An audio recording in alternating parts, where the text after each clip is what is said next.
Bonjour à tous, aujourd'hui content de vous retrouver pour une nouvelle vidéo sur cette fois-ci un bilan de la mécanique. Alors on va pas tout faire dans la mécanique, je vais faire en fait finalement un exercice de terminale qui englobe tout ce que vous voyez en terminale, sauf toute la partie sur les planètes, donc du coup avec toutes les lois de Kepler, etc.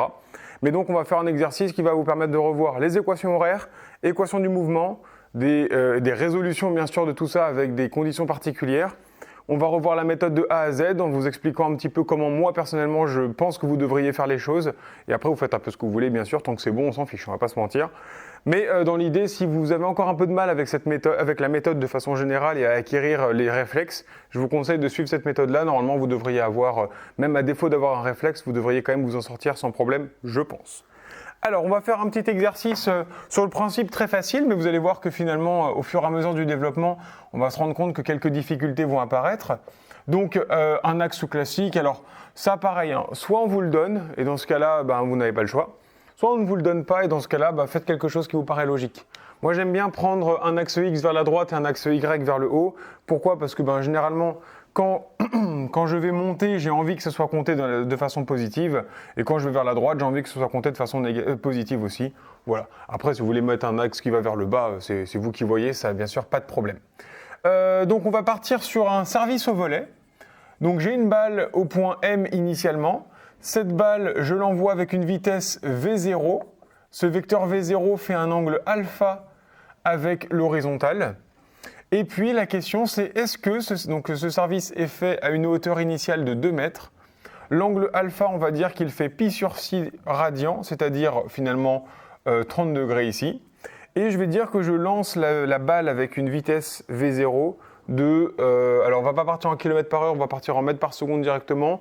Donc on va dire 10 mètres secondes, ce qui veut dire du coup... ce qui veut dire quelque chose comme 36 km par heure. C'est très léger, peut-être que je peux mettre 20.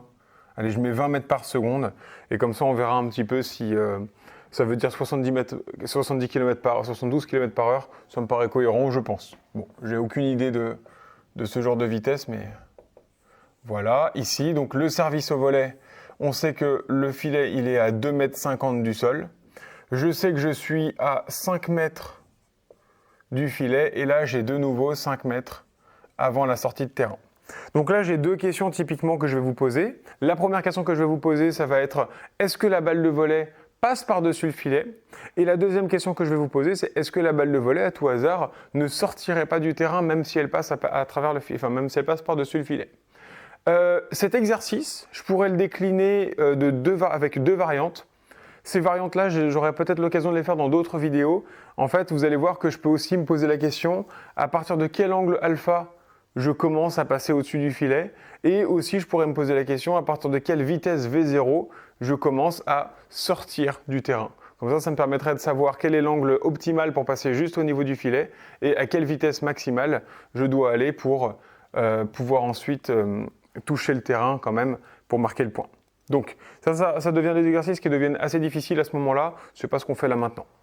Donc une fois que vous en êtes là, moi ce que je vous conseille, c'est déjà premièrement de représenter les forces, parce que rappelons-nous quand même qu'on est dans un exercice de mécanique, et dès que vous faites de l'étude de mouvement, vous êtes bien sûr en train de faire de l'étude de force. Donc ici, parmi les forces qu'on connaît, et la force importante, c'est bien sûr le poids, ça il n'y avait aucun doute là-dessus.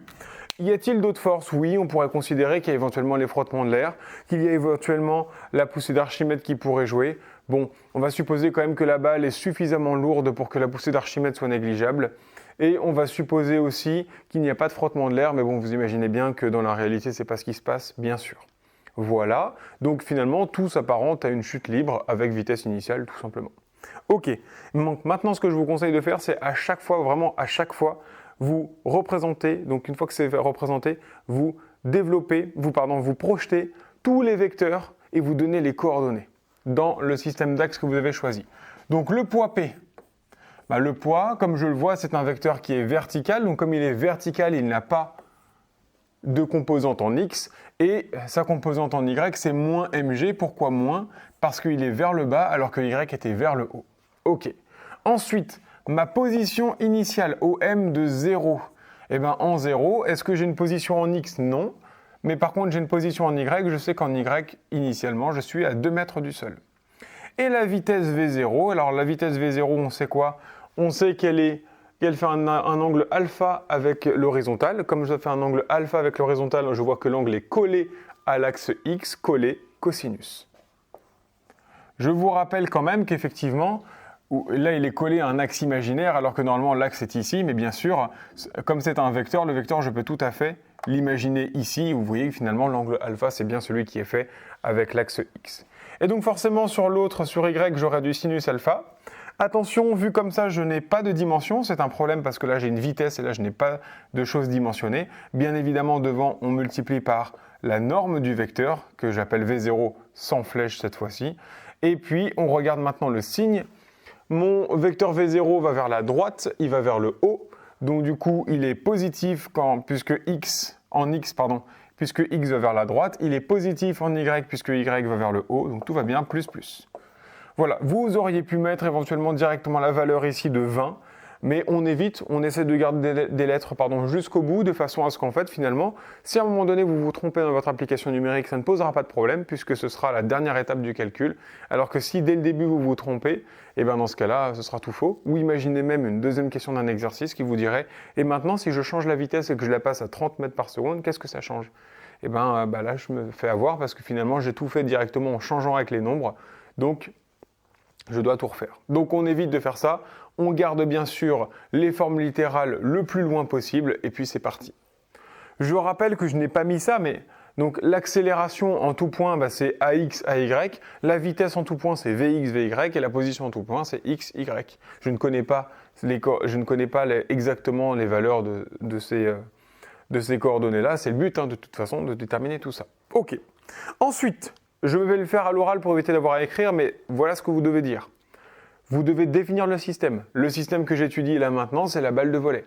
On étudie le système balle de volley, système qui se note avec des accolades entre les noms. Donc le système accolade, balle de volley, dans cette accolade-là. De masse, petit m, de toute façon on s'en fiche puisque va disparaître. De masse, petit m. Ce système-là est étudié dans le référentiel terrestre, je fais bien sûr cette expérience-là sur Terre, donc tout va bien. Supposé galiléen pendant la durée de l'expérience, puisque effectivement, pendant cette durée qui va être de l'ordre de la seconde, mais elle pourrait même durer de l'ordre de la minute, voire de l'ordre de l'heure, ça ne poserait pas de problème, le référentiel terrestre serait toujours galiléen. Je vous rappelle qu'un référentiel galiléen, même si j'aurai peut-être l'occasion de faire une vidéo complète dessus, puisque je pense que c'est quelque chose qui vous pose problème, le référentiel galiléen, c'est un référentiel dans lequel si je prends ce stylo-là et que je le lâche, sachant qu'il n'y a que le poids qui s'exerce dessus, il est censé aller faire une ligne droite. Si à un moment donné, ce stylo, quand je le regarde, et commence à faire une déviation, je vais le faire par rapport à vous, commence à faire une déviation comme ceci, alors que je le lâche comme ça, c'est que je ne suis pas dans un référentiel galiléen. Donc un référentiel galiléen est un référentiel dans lequel le principe d'inertie s'applique. Et là, je vais évidemment en avoir besoin. Si la balle, normalement elle devrait faire ça, donc une parabole, on s'en doute un petit peu, si elle commence à faire des choses un peu bizarres, comme avec une déviation par exemple, par rapport à cette trajectoire, donc selon une nouvelle dimension éventuellement, et bien dans ce cas-là, je pourrais dire que non, je n'ai pas un référentiel galiléen. Donc voilà. Bon, vous inquiétez pas, la mécanique non galiléenne, généralement, on s'y intéresse quand on commence vraiment à parler de satellites ou de choses comme ça par rapport à nous. Alors, vous avez aussi une expérience très connue qui est le pendule de Foucault. Si vous voulez aller voir ça sur YouTube, vous verrez qu'en fait, vous avez un pendule qui est très très long et que, au fur et à mesure de la journée, finalement, ces oscillations, elles ne se font plus selon un plan fixe, mais elles se font selon un plan qui tourne. Bon, pareil, on aura l'occasion d'en reparler. Alors, donc tout est galiléen. Dans ce référentiel galiléen, j'applique la seconde loi de Newton qui me dit, et c'est maintenant que je commence à écrire, tout ce que je viens de dire à l'oral, bien sûr, vous l'écrivez. Somme des forces extérieures vectorielles est égale à la masse fois l'accélération en vectoriel. C'est une somme, donc comme son nom l'indique, une somme, ce sont des additions. À aucun moment, je ne veux voir des soustractions ici. Attention, c'est une somme vectorielle. Quand bien même j'ai un vecteur qui va vers le haut et un vecteur qui va vers le bas, c'est une somme. Donc on garde cette somme-là. Alors là, j'en ai qu'un, donc ça va être facile. C'est le poids qui est égal à la masse fois l'accélération.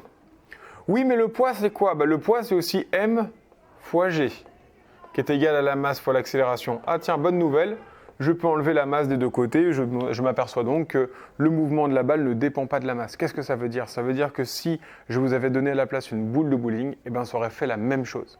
Alors la question qui se pose, bien sûr, c'est comment je fais pour mettre en mouvement une boule de bowling. Et oui, la vitesse V0, hein, pour communiquer une vitesse V0 à un objet léger, c'est beaucoup plus facile que de communiquer cette vitesse V0 à un objet lourd. Donc il faudra d'autant plus d'énergie initiale et de force, du coup, forcément, pour donner cette vitesse. Mais une fois que j'ai donné cette vitesse-là à que ce soit une balle de volley, une boule de bowling, eh bien dans ce cas-là, j'aurai à chaque fois la trajectoire qu'on va décrire aujourd'hui. Donc tout ce qui change, en fait, c'est l'énergie mise en jeu dans l'histoire. Mais la trajectoire ne change pas, qu'on soit bien d'accord.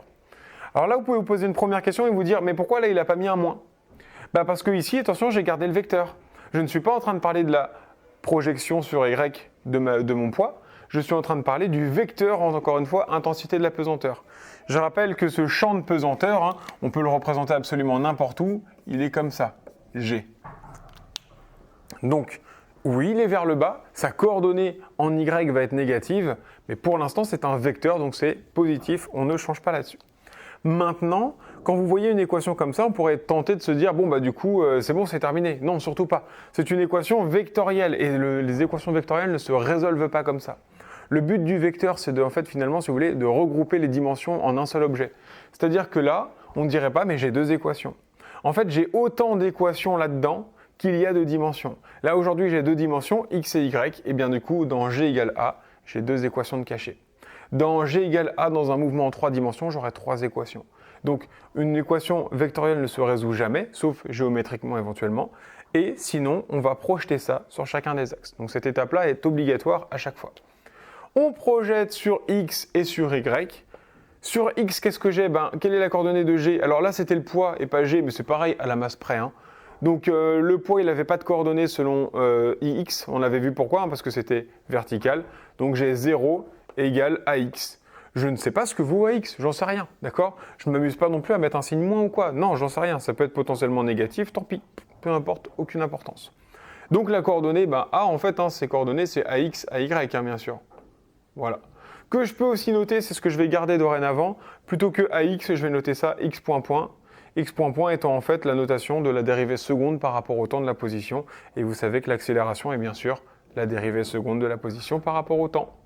On n'oublie pas de préciser que ce sont des fonctions du temps, j'aurais pu aussi le préciser ici. Souvent on l'oublie. Voilà, je vous conseille quand vous avez un petit peu de soucis de méthode et un petit peu de, comme là vous débutez peut-être un petit peu là-dessus, gardez ces t, ça ne vous fera pas oublier que ça dépend du temps. Donc s'il y a des dérivés quelque part, il faudra y penser. Bon, ok. Maintenant la partie en y, c'est très facile. Hein. J'avais moins mg, alors j'enlève la masse, donc ça fait moins g. C'est maintenant qu'arrive mon moins. Vous voyez, quand je projette, si je ne projette pas, j'ai des plus. Est égal du coup à y. Ok, que je vais du coup noter maintenant y point point de t. Ok, super. Qu'est-ce que je fais de ça maintenant?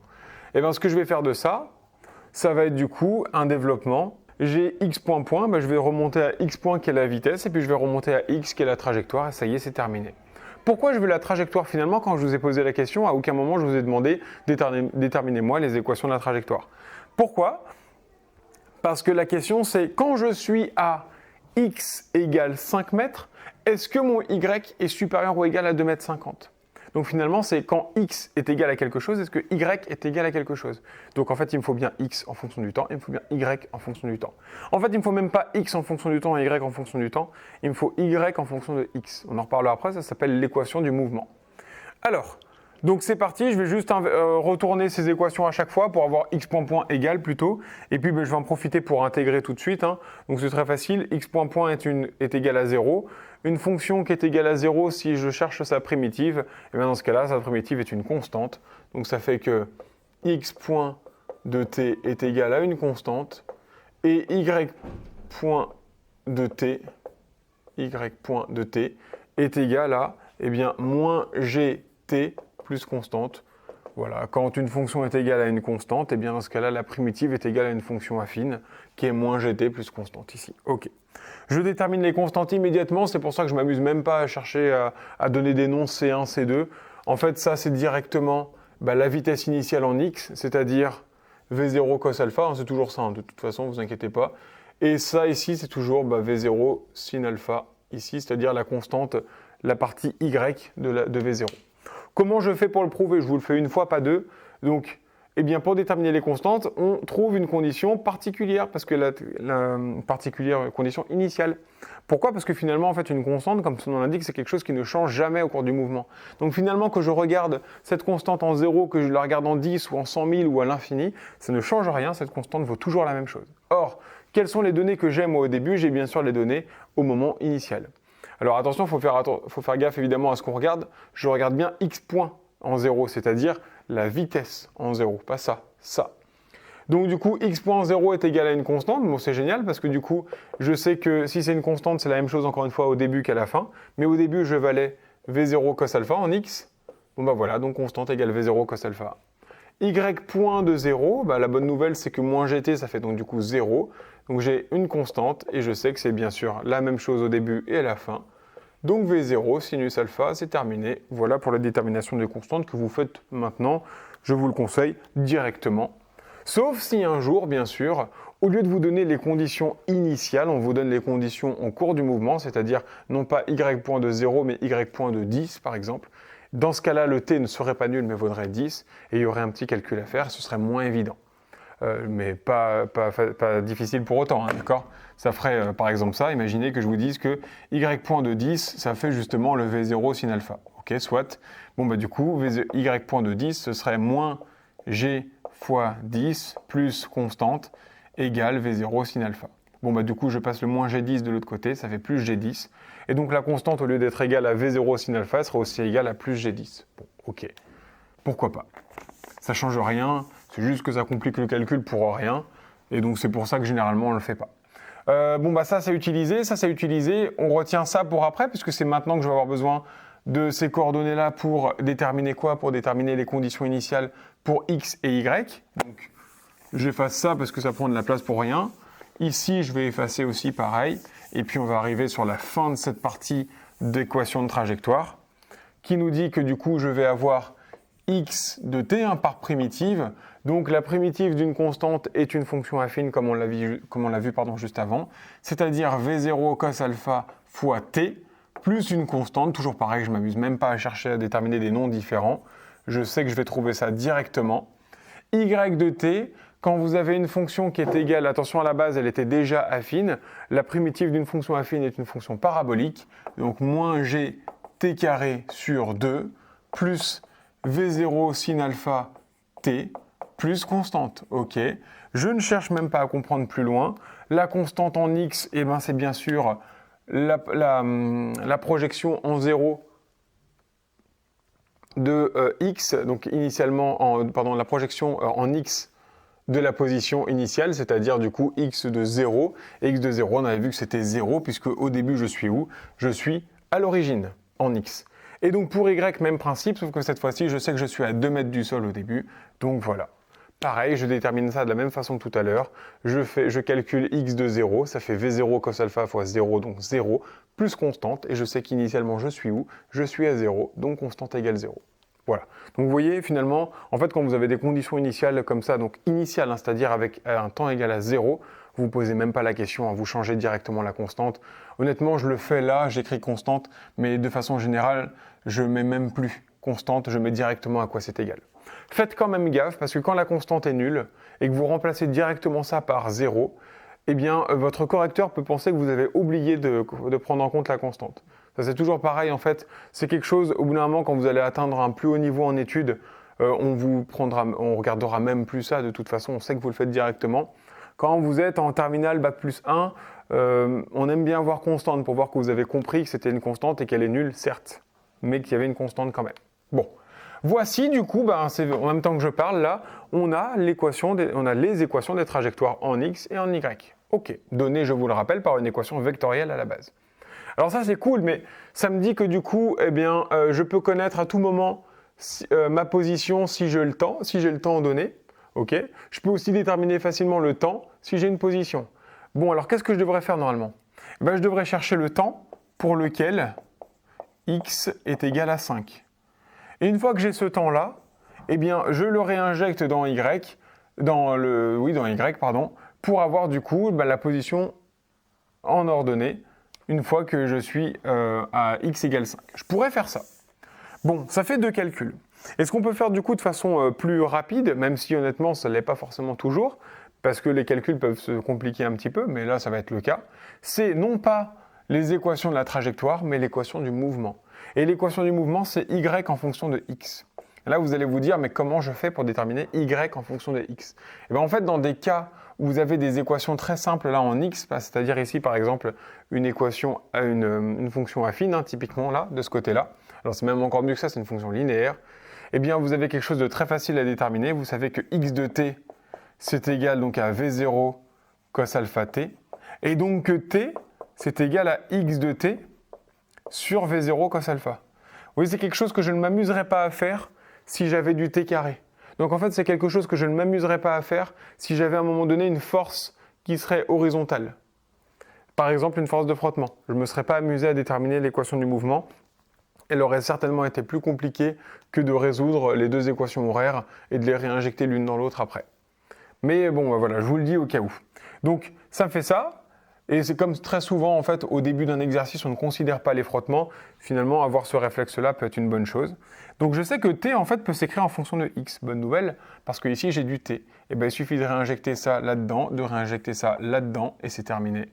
J'ai donc y de x qui est égal à moins g sur 2. Je mets tout ça au carré, c'est-à-dire, allez, j'enlève les t pour éviter les problèmes. X au carré, mais j'oublie pas que tout dépend du temps, bien sûr.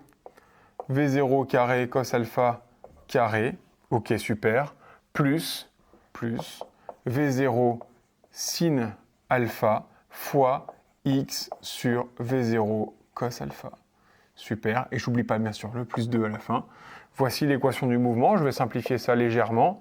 Je vais donc avoir ici moins g x au carré sur 2 V0 carré cos alpha carré, plus le V0 vont simplifier. Sinus alpha et cos alpha, quand l'un est divisé par l'autre, on sait que c'est la définition même de la tangente alpha, x plus 2. Voici l'équation du mouvement de façon générale pour une chute libre avec vitesse initiale qui fait un angle alpha avec, attention, l'horizontale. Parce que si ça avait été la verticale, je n'aurais pas eu la même chose, bien sûr.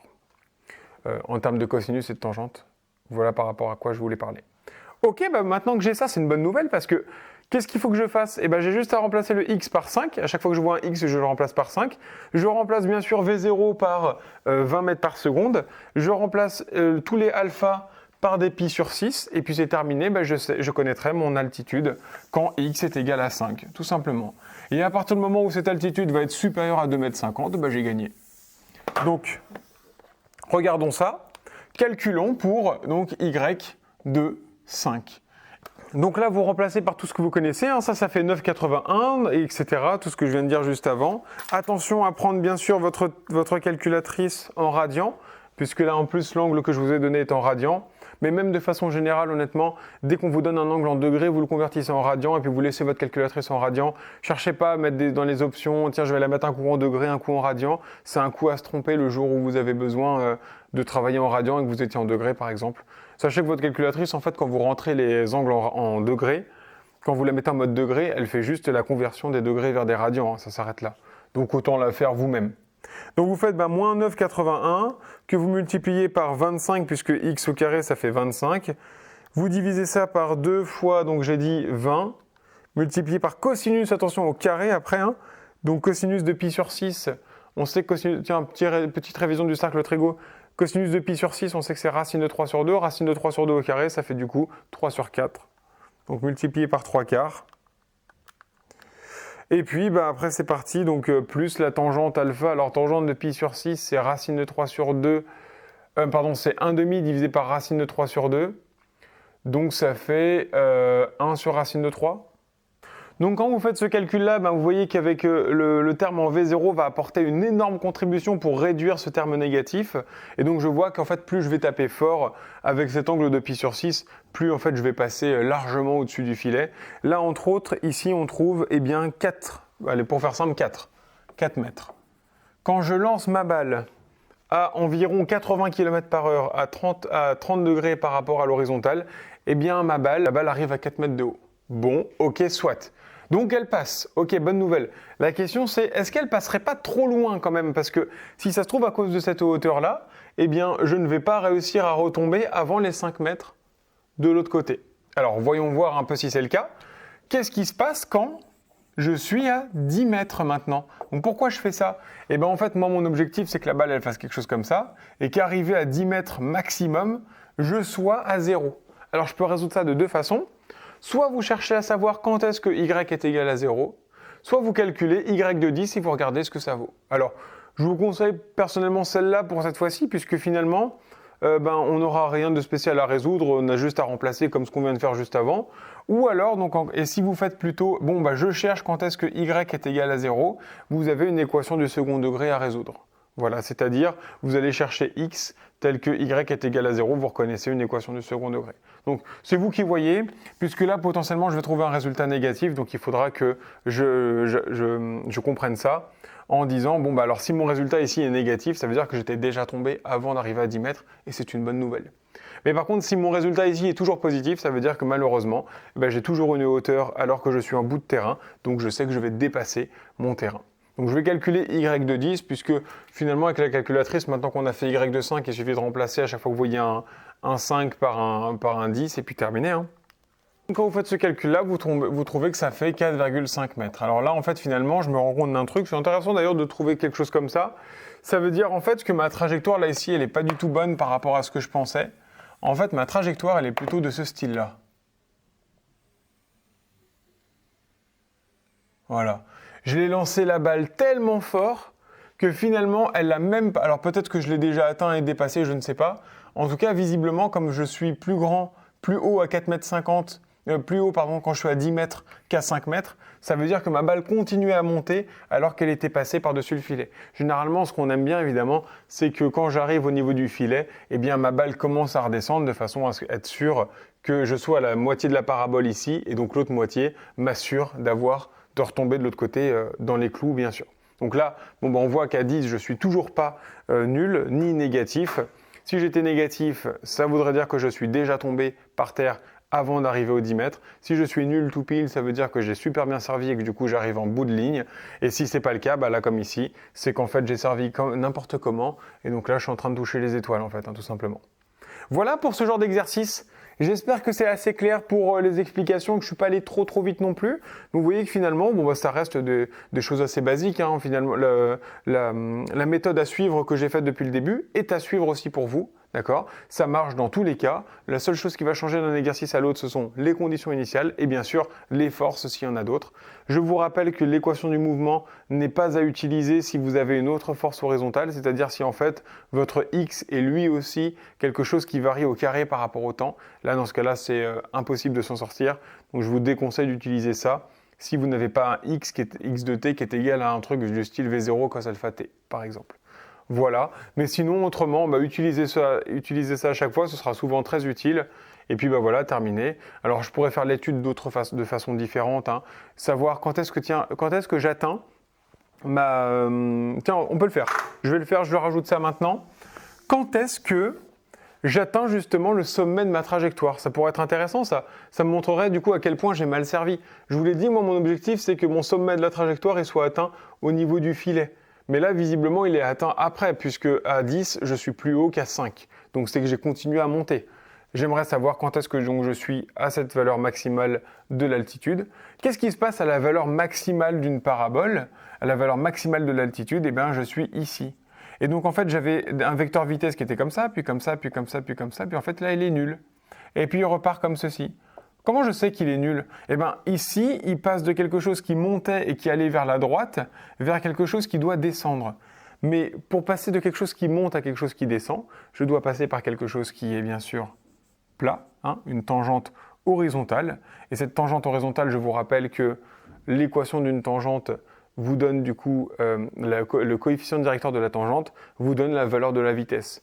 Donc la tangente à la trajectoire à chaque fois, ici je vois que son coefficient directeur est nul puisque j'ai quelque chose de plat. Donc moralité, je n'ai pas de vitesse. Donc il faut que je cherche quand est-ce que... Alors en fait, c'est pas ça qu'il faut que j'utilise, c'est plutôt quand est-ce que y de t... donc du coup ici, maintenant je vais devoir me servir d'une équation que j'avais déjà trouvée avant, qui était donc y.t, et je cherche à savoir quand est-ce qu'elle est égale à 0. Je sais que cette équation c'était moins gt plus V0 sin alpha. Quand est-ce que ça c'est égal à 0? C'est égal à 0 quand t est égal du coup à V0 sin alpha sur G. C'est-à-dire, donc V0, effectivement, on se rend compte que je vais atteindre d'autant plus tard le haut de ma trajectoire que ma vitesse sera grande. Donc moralité, peut-être qu'il faut faire attention à la vitesse que vous donnez à votre balle. V0, donc du coup on avait dit 20, que je multiplie par sinus alpha qui était sinus de pi sur 6, qui était, on se rappelle, 1,5. Et du coup que je divise par G qui vaut aller quasiment 10 pour simplifier. 20 sur 10, du coup ça fait 2. 2 fois 1,5 ça fait 1. Et au bout d'une seconde. Ok, ah oui, mais une seconde, ça ne me parle pas. Depuis le début, on n'arrête pas de parler de Y en fonction de X, on ne parle jamais du temps. Bon, où est-ce que je suis au bout d'une seconde? Au bout d'une seconde, donc il me faut du temps. Cette fois-ci, l'équation du mouvement ne me sert plus à rien. Je vais donc chercher X de t. Je cherche où est-ce que je suis en abscisse, bien sûr. Je sais où je suis en ordonnée. Enfin, je pourrais le déterminer, bien sûr. Mais où est-ce que je suis par rapport au filet? C'est ça qui va m'intéresser. Donc on peut déterminer les deux, mais ici, x de t, je vous rappelle que x de t, c'était donc V0 cos alpha t plus rien du tout, plus une constante, donc c'était fini. Donc x de 1, c'est égal à V0 cos alpha, c'est-à-dire du coup 20 multiplié par racine de 3 sur 2, c'est-à-dire du coup 10 racine de 3. Et racine de 3, je ne sais pas combien ça vaut du coup 17 mètres. Donc oui, on a bien compris. Ça veut dire en fait que j'ai lancé tellement fort que même 7 mètres plus loin que le terrain, que je commence à j'atteins le maximum de mon altitude 7 mètres après avoir quitté le terrain. Donc là, j'ai vraiment lancé trop fort. Par contre, ça nous dit aussi une chose intéressante, c'est que ce genre de problème-là, que je viens d'en résoudre aujourd'hui, n'est vraiment pas cohérent avec ce qu'on peut voir dans le sport actuellement, c'est-à-dire qu'un angle de 30 degrés, alors qu'on soit bien d'accord, un angle de 30 degrés c'est quand même très important, on est peut-être plutôt dans l'ordre de 10-20 degrés sur des vrais services de volley, mais par contre, lancer la balle à 80 km/h, c'est pas non plus aberrant, et pourtant, vous voyez, je suis censé être complètement en dehors des clous. Comment se fait-il qu'en réalité ce ne soit pas le cas? Ça, c'est souvent des questions que vous allez avoir à la fin.